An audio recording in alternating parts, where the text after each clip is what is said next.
Hello, everyone. Happy Thursday. Happy day 4 of Neville Goddard continues. Your Faith is Your Fortune. We are on chapter 6 of Your Faith is Your Fortune by Neville Goddard. I almost forgot I did not do my Citadel reading today. It is 10:17 p.m. I had a lovely evening out with lovely people eating. And I came home to go to bed and I was like, oh my goodness, I didn't do the Citadel. So here I am. And so we are on chapter 6. Your Faith is Your Fortune, Neville Goddard.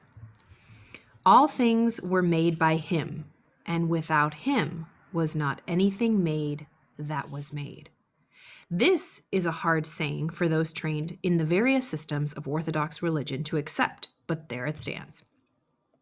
All things, good, bad, and indifferent, were made by God. God made man, manifestation, in his own image, in the likeness of God, made he him. So God made man, manifestation, in his own image. In the likeness of God made he him. Apparently, adding to this confusion, it is stated, and God saw that his creation was good. What are you going to do about this seeming anomaly? How is man going to correlate all things as good when that which he is taught denies this fact? Either the understanding of God is erroneous, or else there is something radically wrong with man's teaching. Which one do you think it is? Either the understanding of God is erroneous, or else there is something radically wrong with man's teaching. To the pure, all things are pure. This is another puzzling statement. All the good people, the pure people, the holy people, are the greatest prohibitionists. Couple the foregoing statement with this one. There is no condemnation in Jesus Christ, in Christ Jesus. And you get an impassable barrier to the self-appointed judges of the world. Right? People who say there's no condemnation are the one that condemns. And the people that say to the pure, all things are pure, are the biggest prohibitionists. Such statements mean nothing to the self-righteous judges, blindly changing and destroying shadows. They continue in the firm belief that they are improving the world. Man, not knowing that his world is his individual consciousness outpictured, vainly strives to conform to the opinion of others rather than to conform to the one and only opinion existent, namely his own judgment of himself. When Jesus discovered his consciousness to be this wonderful law of self-government, he declared, "And now I sanctify myself, that they also might be sanctified through the truth." He knew that consciousness was the only reality. So when people talk about reality, you're not living in reality, get real, that's a fantasy. What is reality? Who is to say what reality? Someone's reality is totally different than someone else's reality. I've talked about this before.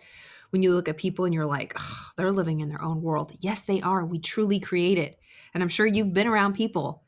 They're in their own realities. And people that say, I create my own reality, you can want to cringe and people, foam at the mouth. How dare they say, especially if their reality is amazing. Because we look at our realities and if they're not so great, we feel we're responsible. We are responsible. We want someone outside of us to blame. It's not our fault. It's harsh. He knew that consciousness was the only reality, that things objectified, things outside of us, were nothing more than different states of consciousness. Jesus warned his followers to seek first the kingdom of heaven, that state of consciousness that would produce the thing desired, and all things would be added unto them. He also stated, I am the truth. He knew that man's consciousness was the truth or cause of all that man saw his world to be. Jesus realized that the world was made in the likeness of man. He knew that man saw his world to be what it was because man was what he was. He knew that man saw his world to be what it was because man was what he was. That is a little riddle. Hi, Andreas.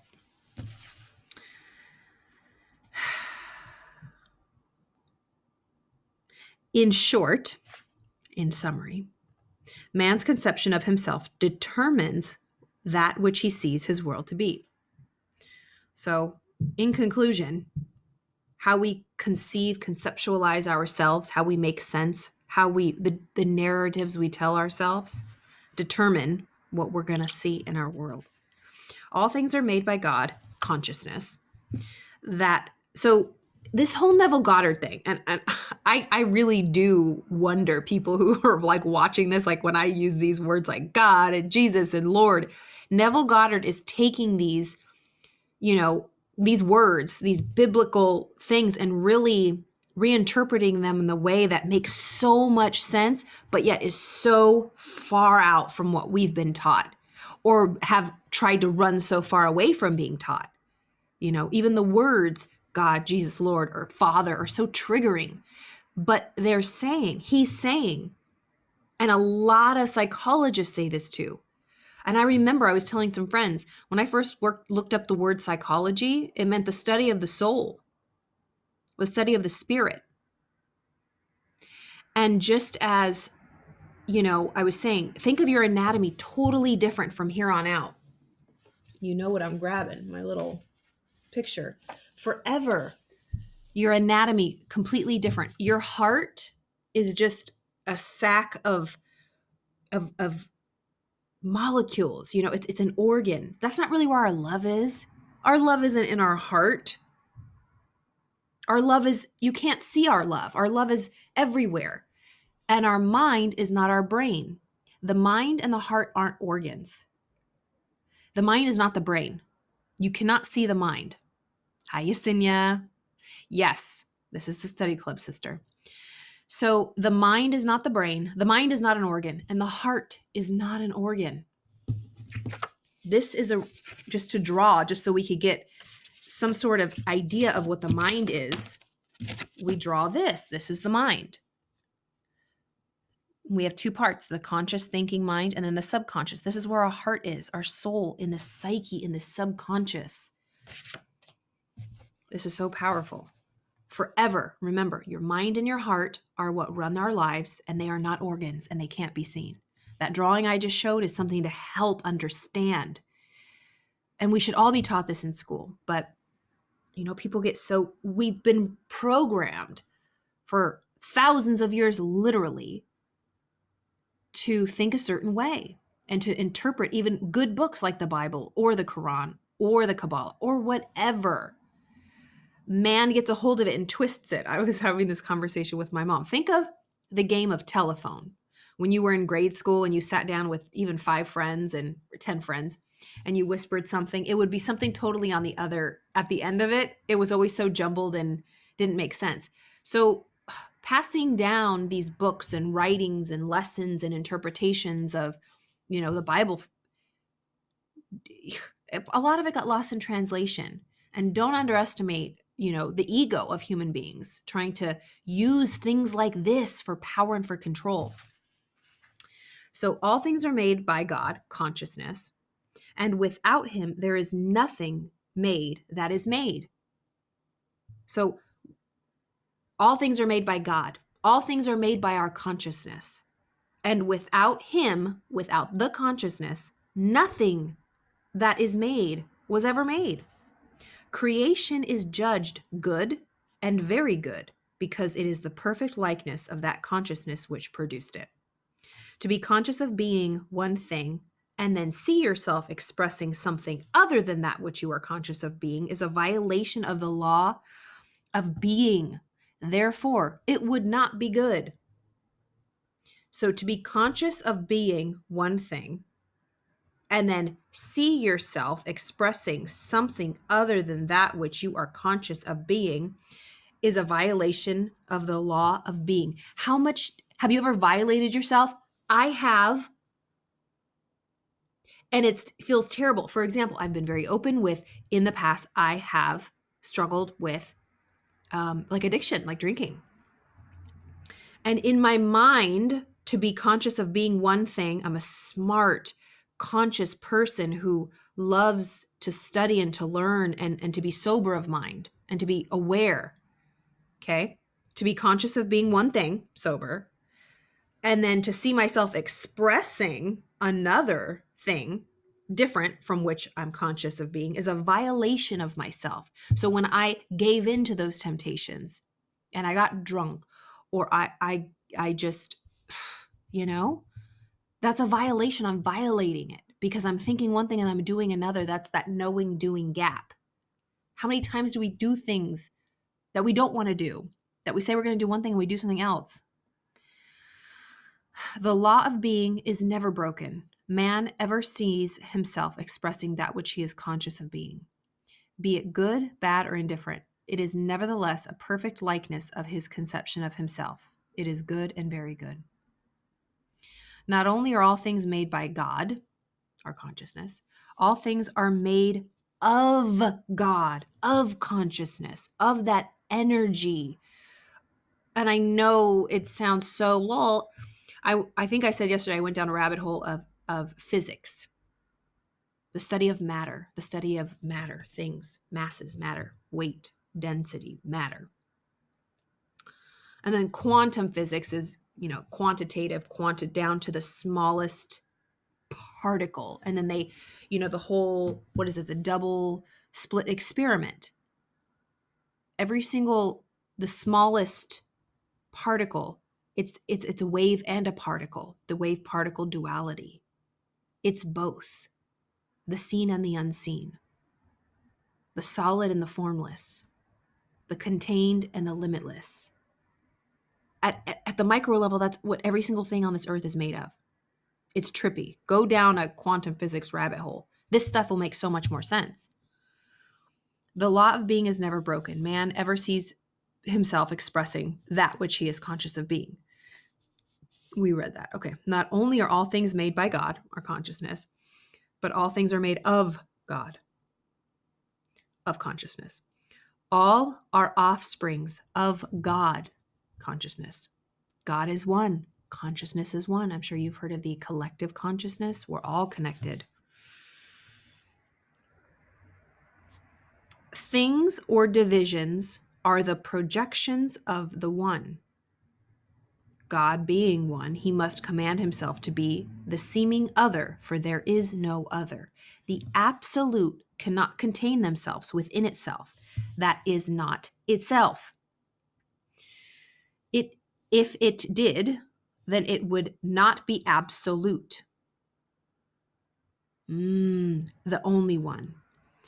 Commands to be effective must be to oneself. I am that I am is the only effective command. I am the Lord, and besides me, there is none else.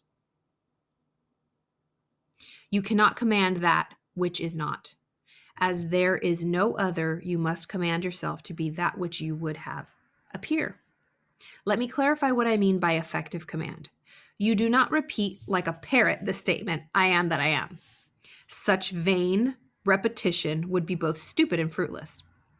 It is not the words that make it effective, and we talked about this yesterday. It is the consciousness of being that thing, the thing, which makes it effective. When you say, I am, you are declaring yourself to be it already. The word that in the statement, I am that I am, indicates that which you would be. The second I am is the quotation is the very cry of victory. So I am that I am. The second I am is solidifying that you are what you are. You already are. It's trippy. This whole drama takes place inwardly, inside, with or without the use of words. Be still and know that you are. This stillness is attained by observing the observer. Repeat quietly, but with feeling, I am, until you have lost all consciousness of the world and know yourself just as being. We've talked about the meditation. Dr. Joe Dispenza has a lot of, I am aware that I'm aware, until you drop everything. Awareness, the knowing that you are, is Almighty God. I am. After this is accomplished, define yourself as that which you desire to be by feeling yourself to be the thing desired. I am that. This understanding that you are the thing desired will cause a thrill to course through your entire being. When the conviction is established and you really believe that you are that which you desire to be, then the second I am is uttered as a cry of victory. This mystical revelation of Moses can be seen as three distinct steps. I am free. I really am. It does not matter what the appearance around you looks like, the things around you. It doesn't matter what they look like, what appearances. All things make way for the coming of the Lord. I am the Lord coming in and appearing in the appearance of that which I am conscious of being. All the inhabitants of the earth cannot say to my coming or question my authority to be that which I am, consciousness that I am. Man, this is good stuff. I'll have to continue tomorrow because it's late and I need my beauty sleep. The best cosmetic in your makeup bag is a good night's sleep, ladies. The best cosmetic in your makeup bag is a good night's sleep.